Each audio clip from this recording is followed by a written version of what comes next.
Semestinya hari ini masuk ke hadis 23, cuma membahas yang dulu ketinggalan, yang di sini keloncatan hadis ke-14 hilang di sini di kitab lama. Di kitab baru ini ada bunyinya begini: Atani atin min Rabbi fa akhbarani annahu man mata min ummati la yushriku billahi syai'an dakhala al-jannah.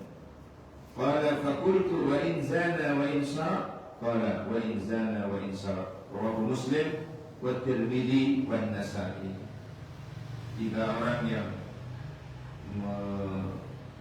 meriwayatkan, Imam Muslim, Imam At-Tirmidzi dan Imam An-Nasa'i. Ini yang bilang kemarin pas nyampe hadis ke-14 aku ini kawan nanti kok moro-moro hadis ke-15 mari 13 15 pasti 14 ada delik tak boleh dibayar tuh ketemu. Ini cetakan Libanon,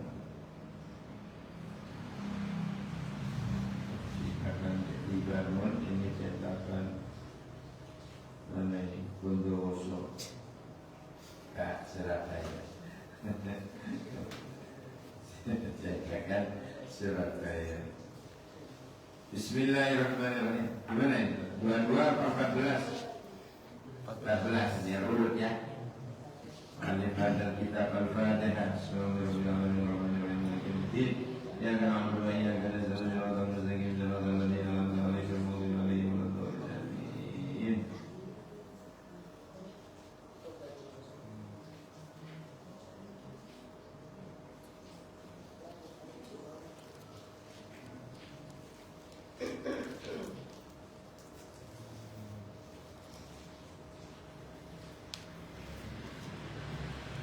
Almarhum Sayyid Ahmad Al-Hashimi ini, pengarangnya ini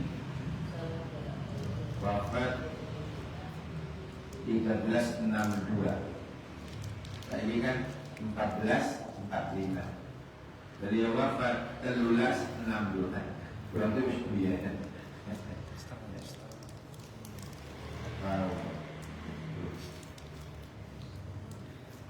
Bismillahirrahmanirrahim. 14. Atani takoni ing ingsun atin utusan yang di atin utusan.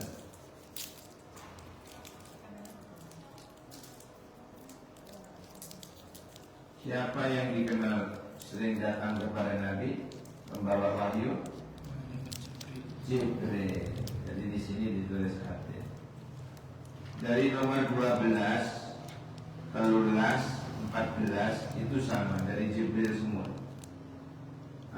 Yang 12 itu atani Jibril, yang ke-13 atani atin, yang ke-14 atani atin. Jibril maksudnya malaikat Jibril. Dari mana dia? Min indi Rabbi, dari sisi Tuhanku, saking ngersanipun pangeran ingsun azza wa jalla. Faqala piyambak niku sanjang kepada Nabi Muhammad, man shalla alaika min ummatika,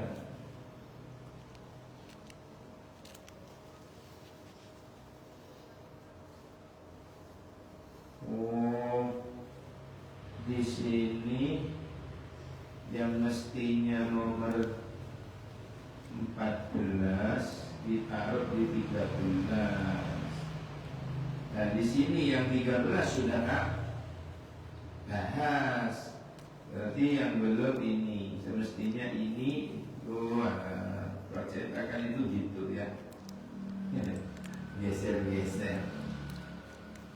Atani atin atani nekani sopo ingsun telah datang kepadaku atin itu Nabi malaikat Jibril min Rabbi saking pangeran ingsun fa akhbarani lan ngabaraken ing ingsun ngabarani wis ngabari sapa atin atau Jibril ni ing ingsun mari ingat kabar nopo annahu sa'amani manwa mata kang mati sapa wong min ummati saking umat ingsun terus Kanjeng Nabi la yusriku sing penting piyambake mati ni ora syirik billah ing Allah syai'an suci-suci ya tidak menyekutukan Allah dengan sesuatu. Pokoknya mati ini buatan dalam keadaan syirik. Mati ini dalam keadaan tidak syirik, tidak menyekutukan Allah. Orang yang mati, orang yang wafat di antara umat Kanjeng Nabi Muhammad, yang penting matinya tidak syirik, dakhalal jannah. Pasti dia masuk surga. Kala dikatakan bertanya fakultu moko takon sapa ingsun sing takon sapa ini Nabi Muhammad takon sapa ingsun nang Jibril wa in zana sanajan zina wa in saraka sanajan nyolongan kala nah Jibril menjawab wa in zana wa in saraka walaupun dia zina walaupun dia itu nyolongan dakhalal jannah. Kapan masuknya itu? Ya dia harus melalui proses. Dan itu obatnya diterima ya alhamdulillah. Ya kalau masih ada proses ya harus diumbasi.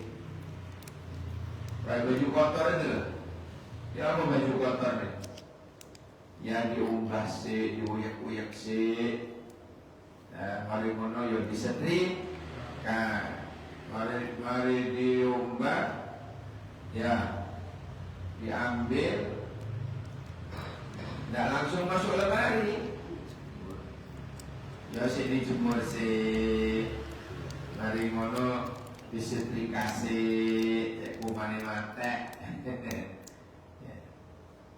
Baru disetrika, rapi, baru dimasukkan ke almari. Tuh. Tapi kalau taubatnya diterima oleh Allah, yang hidup ini sering mendoakan, makanya keuntungan orang wafat ya. Kalau sering didoain oleh yang masih hidup, itu nanti endingnya bahagia ending. Kenapa kira-kira? Dosanya habis ya.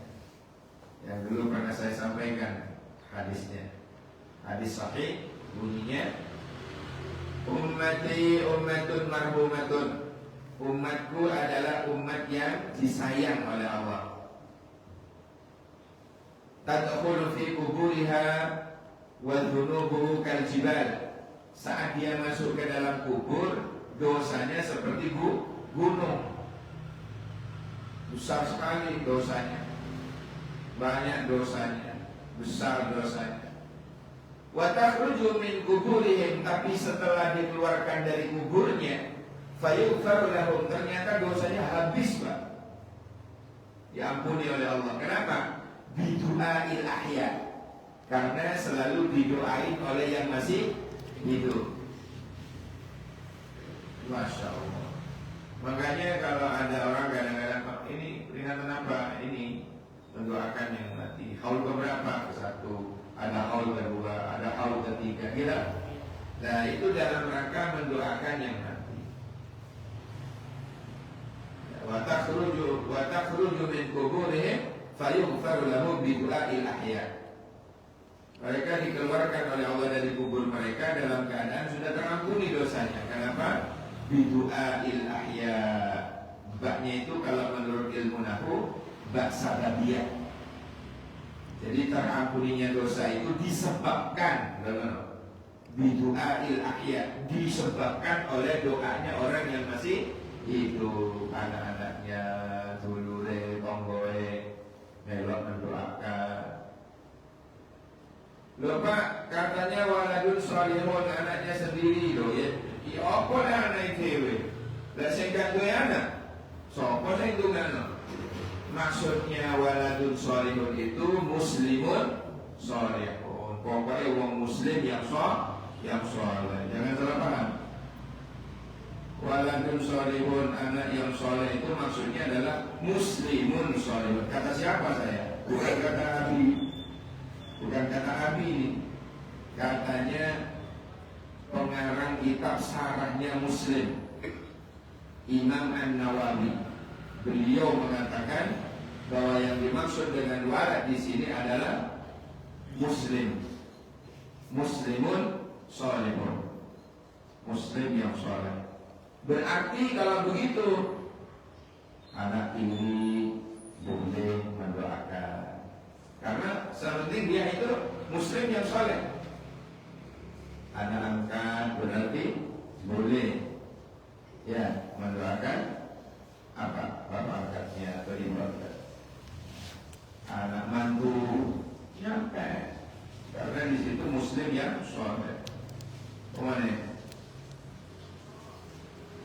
Anak kombo penting muslim mendoakan, ya melok mendoakan. Anak soleh berarti muslim yang soleh. Apa lagi? Wala dan soleh. Anak buah boleh mendoakan pak buah. Buah semangka, boleh. Jadi kalau diartikan harus anak sendiri belain, Mbak.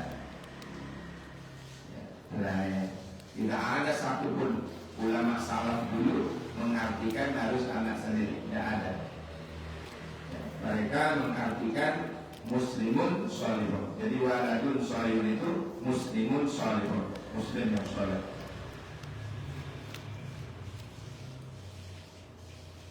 Masya Allah. Jadi kita ada lagi Pak, tuba liman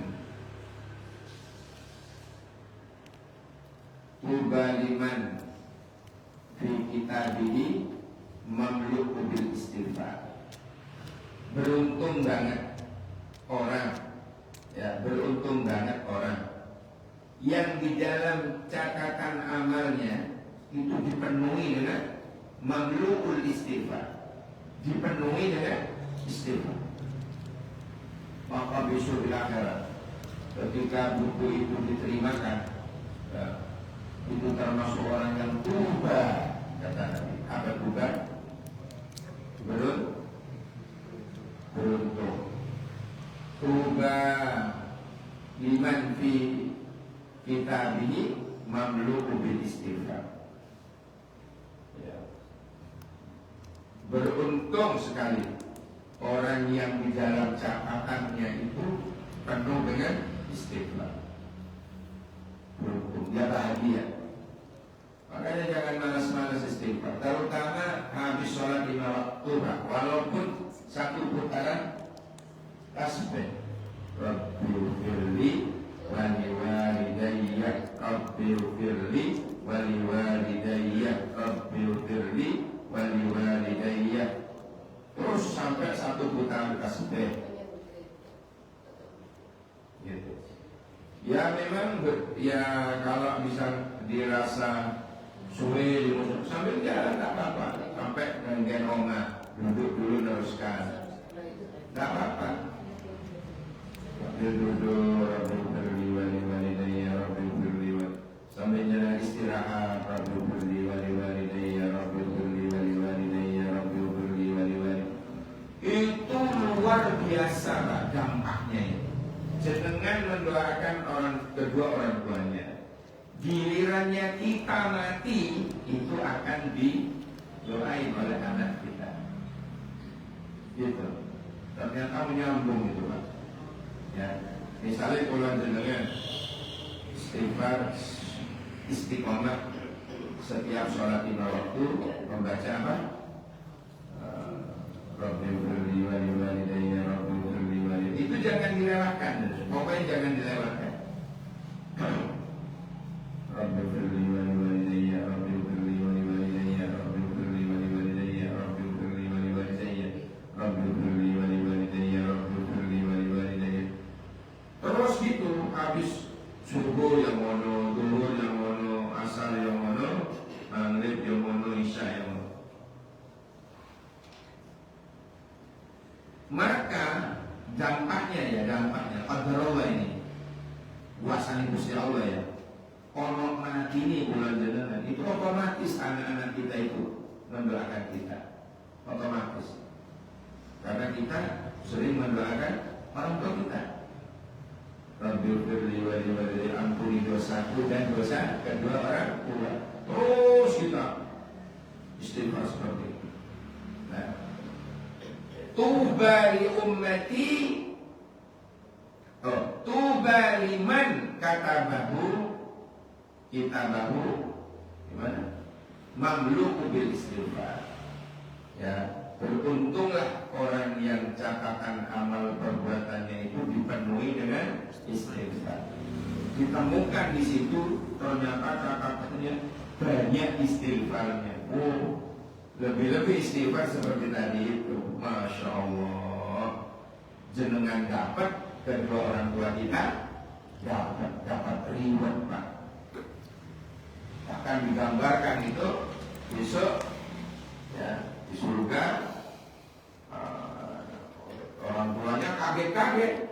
Wah, ini kok tumpahan reward dari mana? Ya Allah, saya tidak pernah melakukan amal sebanyak ini. Ini dari mana ya hadiah-hadiah? Ternyata hada min waladika laka. Ini dari anakmu untukmu. Subhanallah.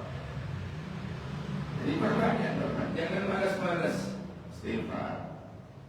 Yatir, astagfirullahaladzim, astagfirullahaladzim, la iling, ya, la iling.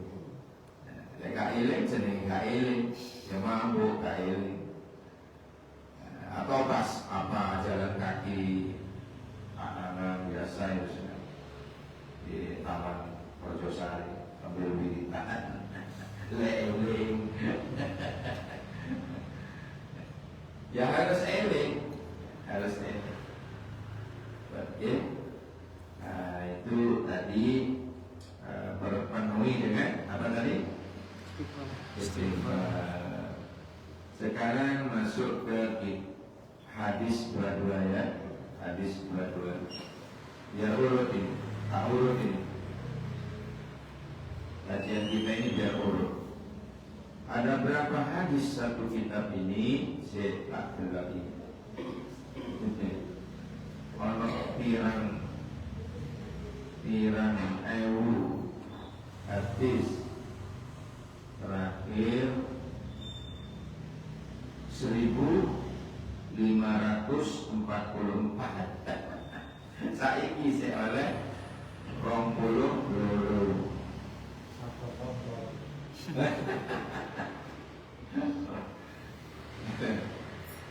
Saiki saya oleh 20 luru. Berarti berapa? 20 nih. 20 luru. Ya kapan kalau saya baru mulai. Biar Almina Ustaznya itu sampai hatam tak terasa ya. Alhamdulillah. Terus selamatkan. Nanti selamatkannya hari Ahad ya. Pura-pura. So, kemana-mana? Kami juga tidak akan kemana-mana, tetap di sini. Hari Ahad tanggal 23 dan harapan kita ada ngaji dulu tapi. Tidak apa-apa. Memang sampai hatam, alhamdulillah. Sekarang kita mulai lagi. Kita Mukhtarul Ahadits An-Nabawiyah wal Hikam Al-Muhammadiyah ditulis oleh Sayyid Ahmad Al-Hashimi. Hadis ke-22.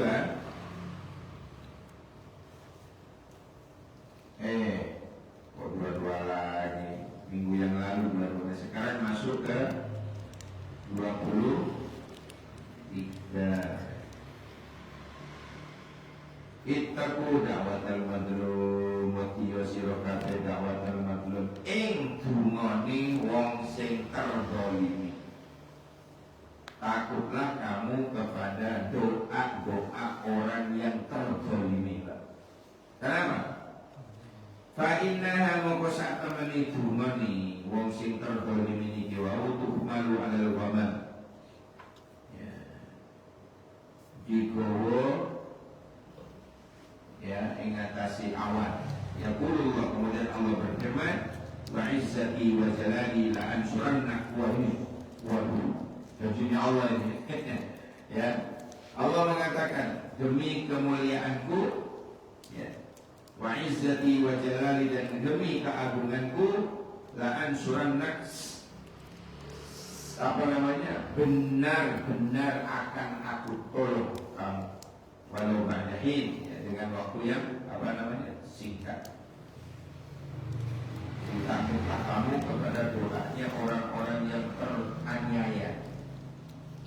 Itu dan dungo cepat dikabul, ya, cepat dikabul.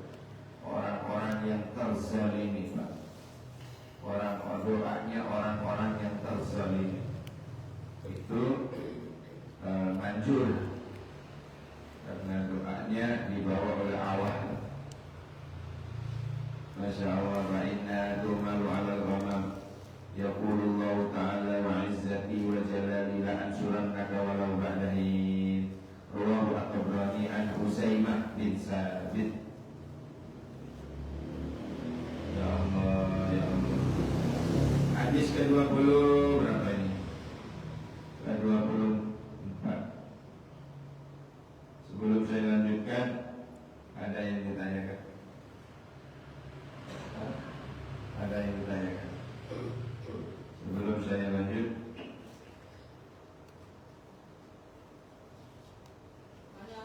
monggo. Tapi disebutkan doa dari orang yang muslim. Dari muslim itu ya.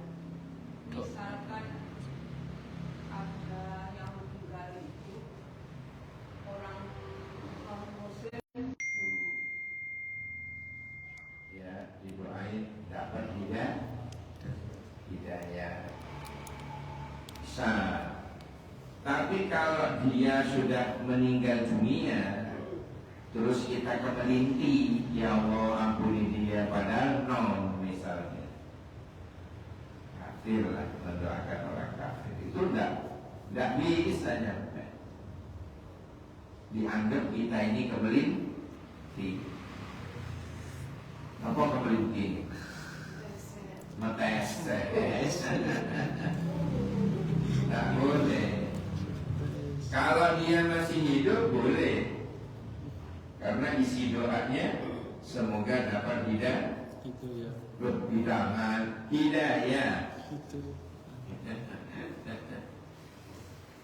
Doanya semoga dapat hidayah. Itu boleh, Bu. Tapi kalau mendoakan ya Allah ampuni dia, sayangi dia, dari malaikat bleketes.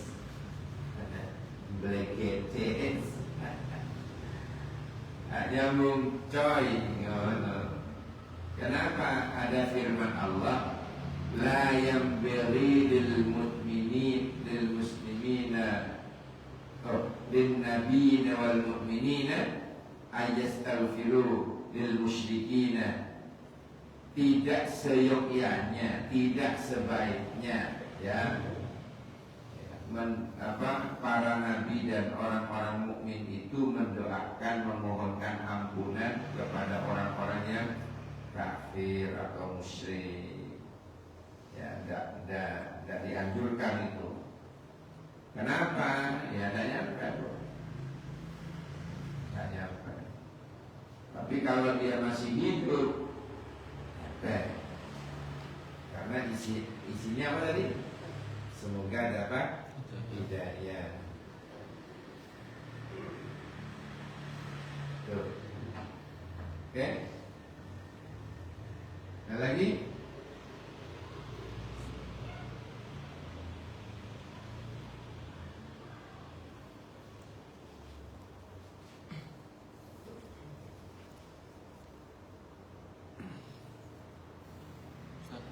Ya.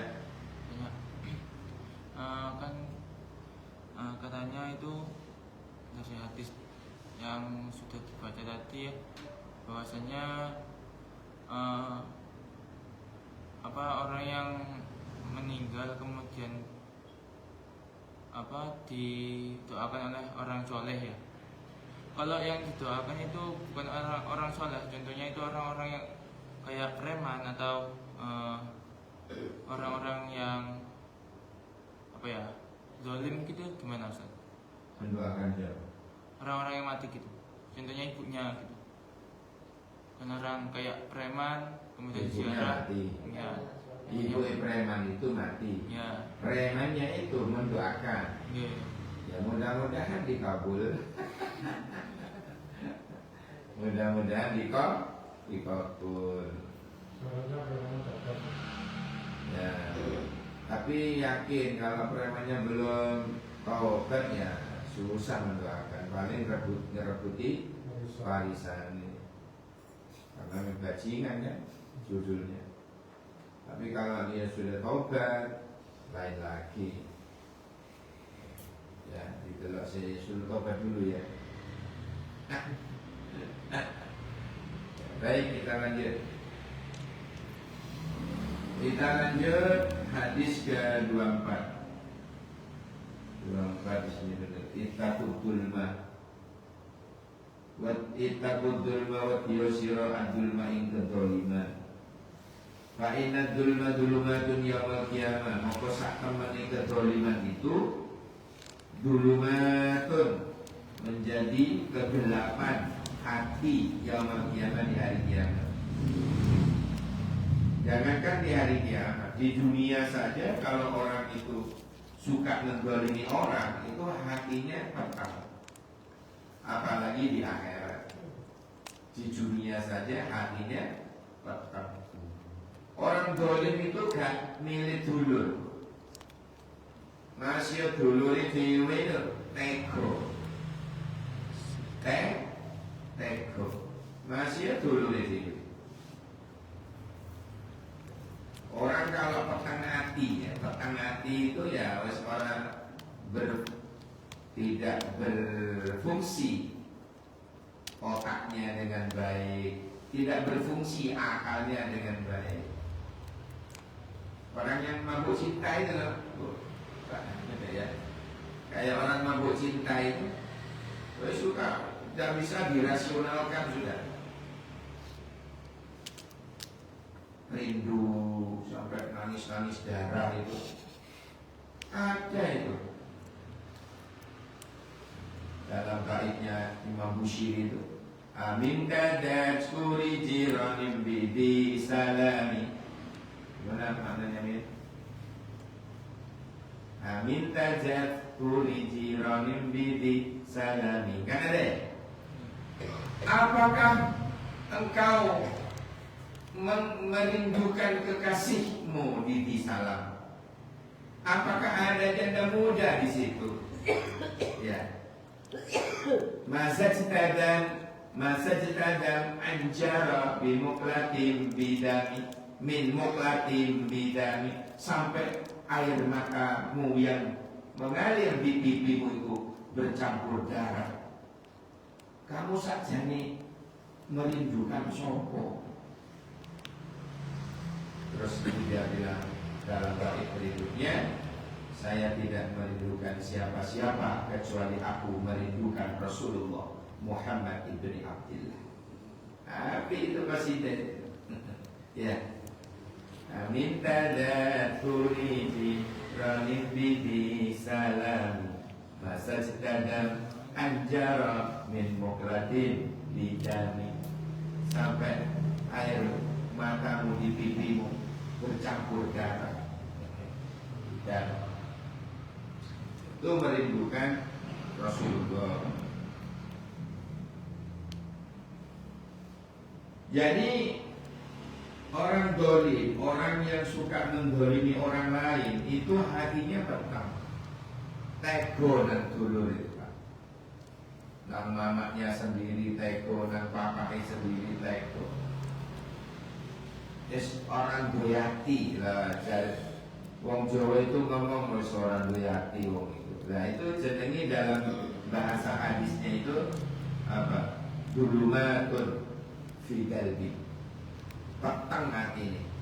Petang. Alhamdulillah. Karena sering mendoliminya orang. Kita punya prinsip, ini bukan hadis ya, tetapi prinsip dalam kosakata Arab itu mandolama dulima. Siapa orang yang berbuat dolim, pasti suatu saat dia akan didolimi. Pasti akan merasakan dolim. Contoh kecil Pak ya.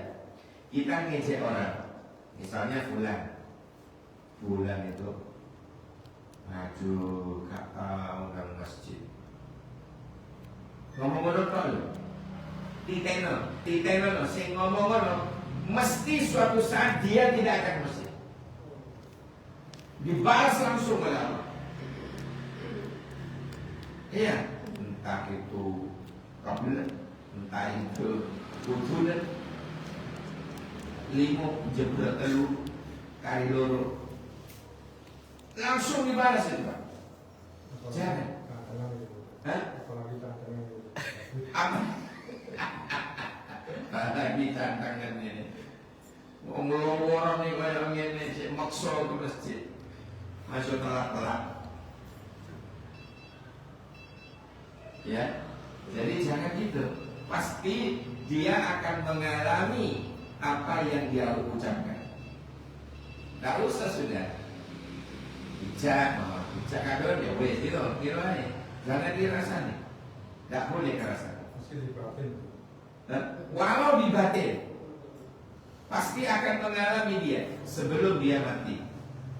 Sebelum dia kapundut, pasti mengalami apa yang dulu pernah dia ucapkan tentang orang itu.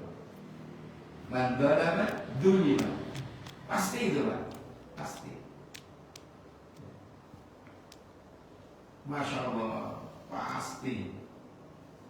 Padahal minggu notok boleh, ya kan? Iya sudah. Ya. Jadi istilahnya itu mandolama dulima. Ya, siapa yang berbuat dolim pasti suatu saat pasti akan didolimi. Demikian dulu, mudah-mudahan ada barokah manfaat. Lebih-lebih di akhirat ya. Petang dulumatun yaumil qiyamah. Nauzubillah. Rabbana anfa'na bima 'allamtana, Rabbi 'allimna alladhi yanfa'una, Rabbi faqqihna